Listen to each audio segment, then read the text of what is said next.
And yeah, no one is special. The Philosophy of Mob Psycho 100 by Wisecrack. Let's go, chat. Hey Wisecrack, Jared here. Today we're looking at another offering from the mind of One, the Japanese manga artist behind one of our favorite shows, One Punch Man. I'm talking, of course, about the hilarious and thought-provoking Mob Psycho 100. Like One Punch Man, Mob Psycho 100 explores what it means to live a fulfilling life by unpacking the unique challenges faced by an overpowered protagonist. Unlike Saitama, however, Shigeo Kageyama finds a way to make peace with his abilities and get satisfaction out of life in spite of them. Now, how does he do it? Well, let's dig Yes, unlike Saitama goes through a depression phase. He goes to other phases throughout his life. Therefore, it makes him as a more complex character than Shigeyama. in and find out. Welcome to this Wisecrack edition on the philosophy of Mob Psycho 100. And spoilers ahead for mostly Season 1 since Season 2 is still in progress. Now first, a quick recap. Our main character, Mob, is a middle schooler born with psychic powers that I haven't watched Mob Psycho, but I like the concept of it, that this guy has psychic powers and stuff. I don't know if that's the entire power system for the entire show, but I do need to check it out. that give him a near godlike ability to manipulate the world around him. The young psychic spends his afternoons working for Reigen Arataka, a con man masquerading as a powerful psychic. From the beginning of their So basically, Reigen is a lapa and a fraud. time together, Reigen tells Mob that he must never use his powers against other human beings. 強大すぎる力は使い方を誤れば己の身を滅ぼす。だから暴走しないよう力のコントロールの仕方を俺が教えてやってるんだよ。 So, Mob spends his days trying to live the life of a normal middle schooler, repressing the rage that fuels his powers, which, in spite of his best efforts, occasionally gets away from him. When other superpowered humans called Espers attack Mob and his friends, he's torn between the desire to defend his loved ones and his promise to not. Nah, like really, he should defend his loved ones because that's the most important thing. That's all that matters. Fine, it's okay to fight for your loved ones. Even if you fight for yourself, it's still good, but fight for your loved ones is more important. Hurt other people. Mob's reluctance to use his powers might seem a little weird. At first glance, having psychic powers seems like a sweet deal. Teru, the shadow leader of the gang from a rival middle school, uses his powers to bully his schoolmates into submission. As a result, he seems to have everything a teenage boy could want: attention, respect, power, etc. In other words, all the things Mob lacks. Dimple, the power-hungry ghost who becomes Mob's sidekick after a failed attempt to possess him, puts it pretty bluntly. With the exception of Mob, the Espers and other powerful beings of this world are profoundly egocentric, viewing themselves as the main characters of an unfolding story rather than regular people with limitations. 僕は世の中の Nah, bro, got main character syndrome. He does not have main character energy, bro. Hell nah. なのだから But Mob doesn't want the superficially perfect life of Teru. He'd prefer to earn his more fulfilling existence. Mob believes that an easy life built entirely around his innate gifts would be pointless. Because Yeah, I also agree. If you're gifted everything when you're younger age and then you grow up and you're still getting gifts, you'll be expecting to get gifts all your life. So basically, it's better just to work hard and then get it. That's what I believe. You shouldn't be getting somebody else's stuff. the things he wants are things he'll have to work for. Exactly. 超能力を使っても手に入らないものなんてあるの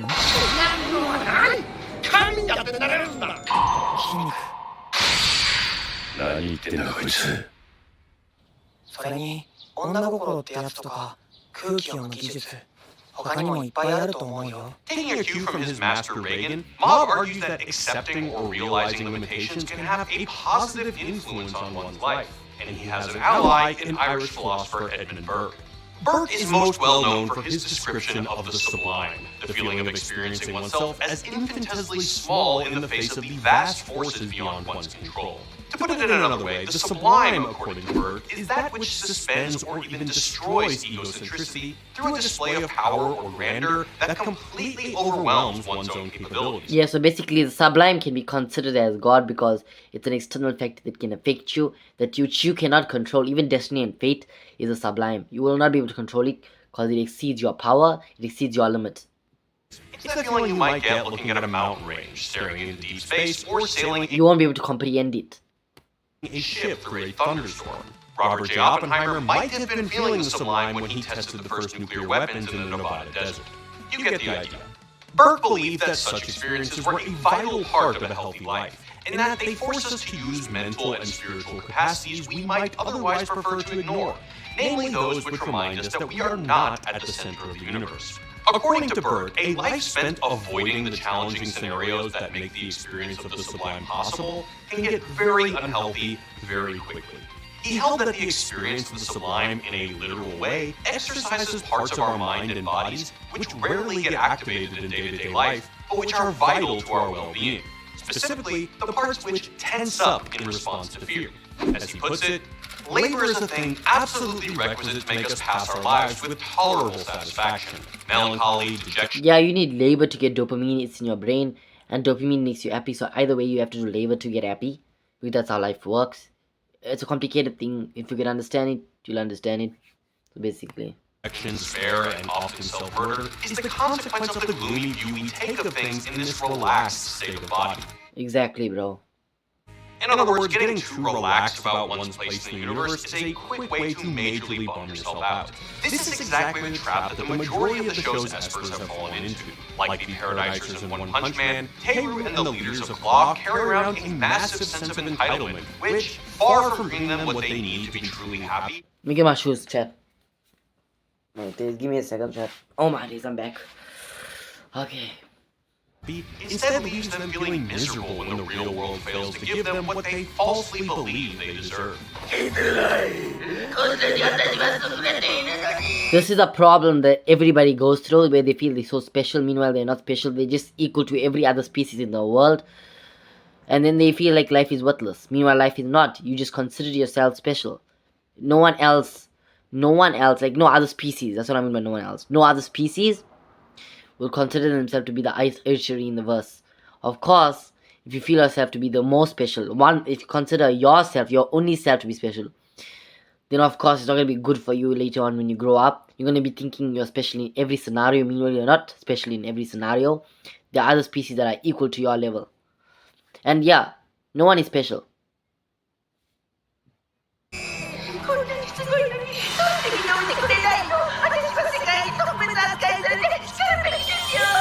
It's just how every human thinks, bro. It's just how every human thinks. That's kind of cheap mentality. Mob recognizes early on that these espers have no substance to their being. Because the espers are dependent on their powers for their sense of identity and worth, they can't tolerate any attacks on their constructed self-image.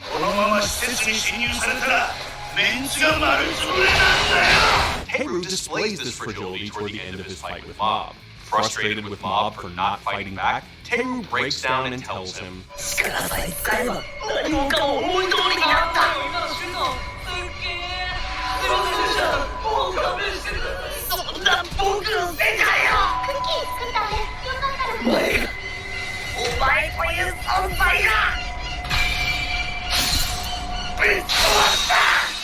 Teru perceives Mob's refusal to fight as a rejection of him. Not just an annoyance or an insult, but a direct assault on his self-perception as an opponent worthy of Mob's full strength. Teru can't stand Mob's patronizing because it denies his self-perception. And as Mob points out, Teru has nothing without that.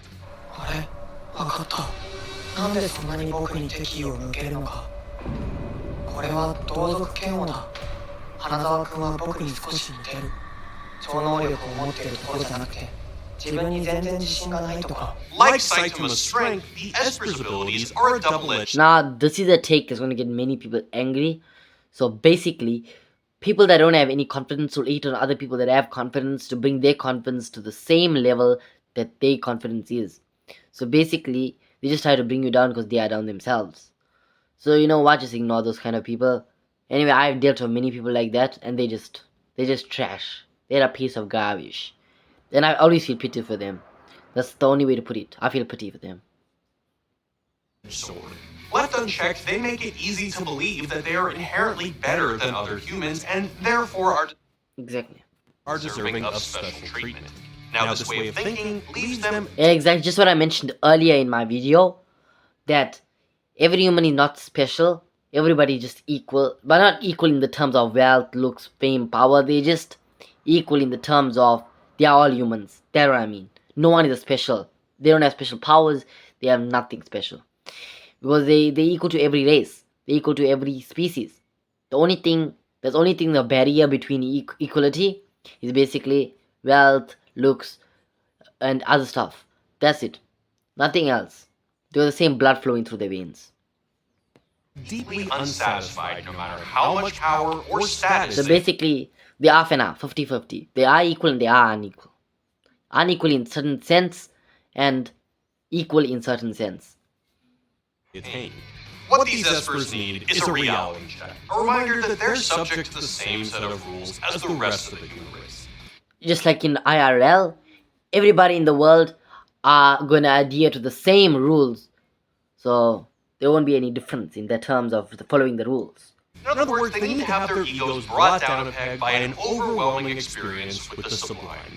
Burke described the experience as a terrifying but ultimately pleasant feeling resulting from the healthy exercise of mind, body, and spirit. A mind that never experiences its own insignificance is therefore a weak mind. In the same way that a body gets weak without exercise, that weakness is what allows melancholy, objection, despair, and all that other fun stuff to take root in the first place. He claims that the best remedy for all those evils is to exercise or labor, and labor is a surmounting of difficulties. Yeah, labor makes you feel. Labor brings up your dopamine. It makes you feel relaxed once you accomplish the task that you are doing. So therefore, I would suggest you do some labor, like do any type of labor. Whether it help your parents around the house, do whatever. It is gonna bring your dopamine up. You are gonna feel satisfied. So go ahead and do that, chat. Difficulties. For mind and body to work in proper order, they must be shaken and worked to a I do that every single time, gotta be honest. proper degree.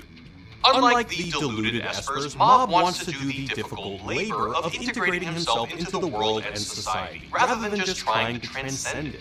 So, he finds some friends to help him do just that. Like never ever think that you are all that, because you are not, bro. No one should ever have ego. Ego is something, pride and ego will bring you down. I used to have pride in the past and I regretted it so badly. Like from the previous year, my ego was so down. After I realized I wasn't special. Like up until 2025 I realized, up until 2025 I thought I was special. Once I hit 2025 I realized I wasn't special. There were some scenarios which forced me to think of it. And yeah, it changed my life completely. Like Burke, Musashi Guda, and the other members of the Body Improvement Club view surmounting of difficulties as the key to a fulfilling life. Unlike Teru, Dimple, and the Section 7 Division Leader, they choose to challenge those parts of themselves which are weakest, rather than rely on their innate strengths and let the rest of their... Exactly. Another topic also that delves into Mob Psycho is basically that you should not only focus on your strengths, you should focus on your weaknesses and improve your weaknesses to become your strengths. bodies and minds waste away. Exactly. Once you remember the pain, it makes you pursue your weaknesses and make it your strength. Espers, on the other hand, avoid difficulties by relying on their psychic powers to gain social status and Never avoid difficulties, it's going to get harder as you go on in life. uphold a false sense of self-worth.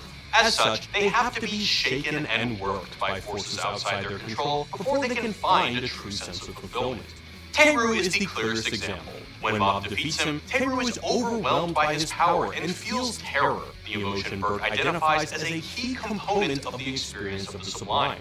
For the first time in his life, Teru feels utter helplessness and the fear of death as he's shown... Exactly. Certain occurrences in life will shape up how you see life. Shorn of his hair, stripped naked, and hoisted up into the sky by Mob's runaway psychic powers. Hey yo, buddy. What is that image, buddy?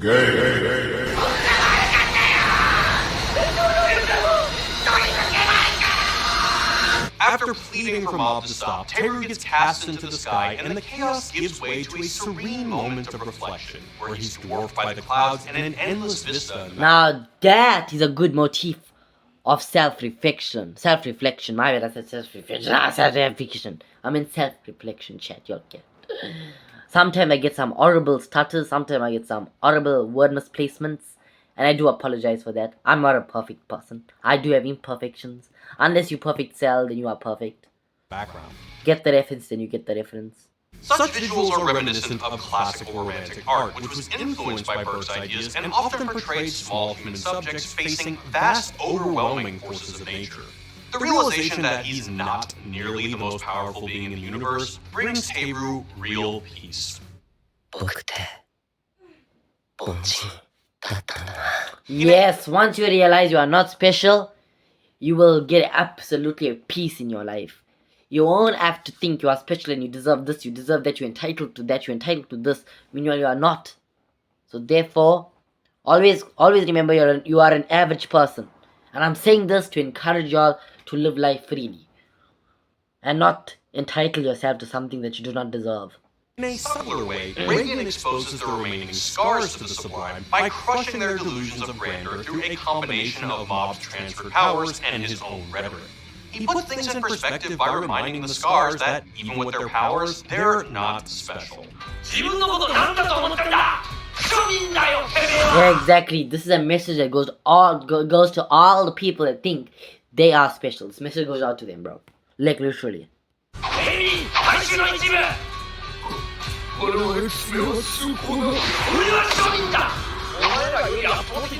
Yeah, even the king of the world, or the king or the president of this country, they are not special, bro, Chacho. They're just a commoner. They're just an average person. They are not special. So stop holding them in such high regard.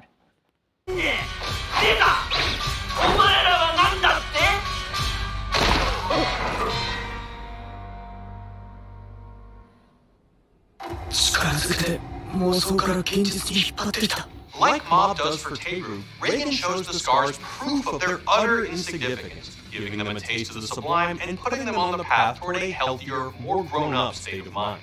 For the Espers, the key to Maturity is when you realize you are not special. freedom is realizing that they are still human, small, and vulnerable as the rest of us. As the show's theme song puts it, If everyone is not special, maybe you can be what you want Yeah. to be. which is all well and good when you're an average Esper like Teru or the Scars. But how do you experience the sublime when you really are the closest thing to a god that anyone has ever seen?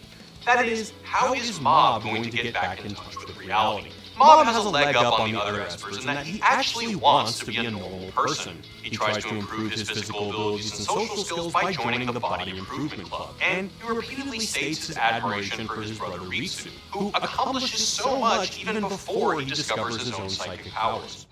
弟君に何ができるの？実は頭がいいんだ。超能力がないと何もできない僕とは違って何でも Always praise your siblings. Never put your siblings under you. Always praise them, bro. 工夫して解決できるんだよ。 But Mob can't get there on his own. Like the other Espers, he's plagued by a delusional self-image, albeit a less dickish one. As a 14-year-old kid, Mob is under the delusion that he has to be in total control of his world at all times. That he is profoundly responsible for everything that happens during his unconscious psychic episodes. This causes him to repress his emotions out of fear that he will be overwhelmed by his rage. たまに勝手に動き出すんです。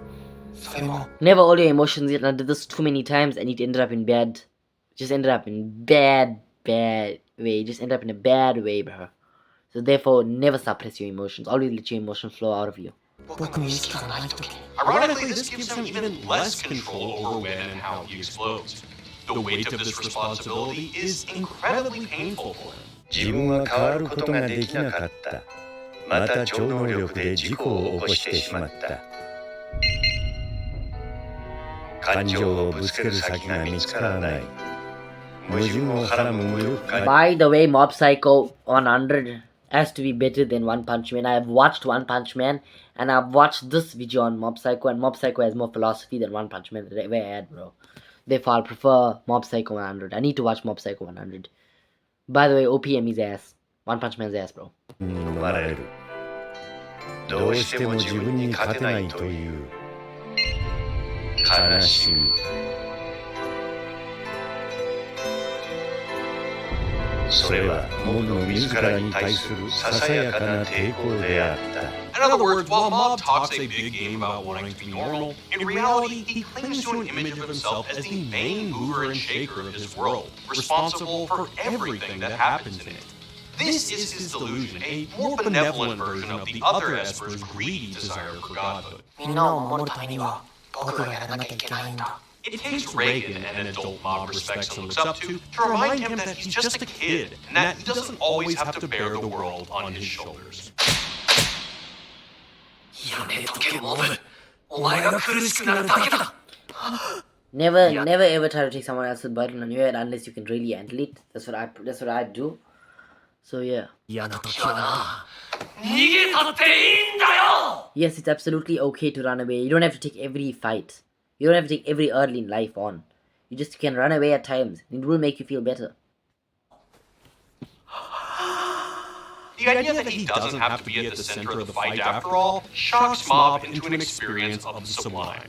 Burke would say he's been properly astonished. It allows him to feel his own insignificance and temporarily transfer his powers to Reagan. In this way, he's finally able to come to terms with his abilities and get on with the business of living a good life. Which, as we see in Season 2, comes with its own struggles. No such luck for One Punch Man. Sorry, Saitama. We've had the chance to review two of One's biggest projects. Yo, W video, Wisecrack. And I'll see you in my next anime philosophy reaction video. Until then, guys. Peace out, baby.